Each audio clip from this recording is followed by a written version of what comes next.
Welcome to Big English Mistakes lesson number 4. And in this lesson, I talk about count nouns and non-count nouns. A lot of students ask me about this mistake, and it's a really common one that I see in student writing, students who are practicing for the TOEFL test. A lot of them make these mistakes because in English it's a difficult skill, really. We looked at a paragraph. I said, can you find 5 mistakes? Then we looked at some examples. So, cup. We could say a cup, 2 cups, 12 cups.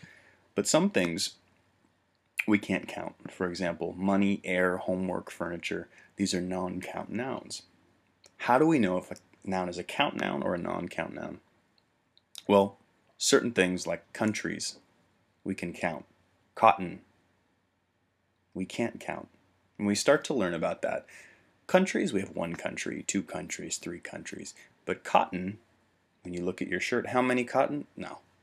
We just say cotton. Cotton's the material. So we know if you can't count cotton, you can't count linen. You can't count polyester. You can't count wood. It's a similar idea. So you get used to patterns. And I put some examples here of non-count nouns. So you can see liquids like tea, gasoline, coffee are often non-count. Materials, wood, gold, glass, they're often non-count. We can't count 1, 2, 3. Gases, things that are too small to count like flour and salt, we can't count those, right? Grouped items, homework, furniture, underwear, stuff, we don't need to count them because they're groups. Concepts or ideas, honesty, sadness, beauty, we can't count those, right? And we have a few more examples. Then in our avoid the mistakes section, I'm going to ask you to create sentences. So talk about jewelry, talk about pollution, talk about beauty. And you just practice it to think about how to use non-count nouns and count nouns. Then we do some speaking. So I ask you to pronounce things like carrots with a s sound, sodas with a z sound, and oranges with a z sound.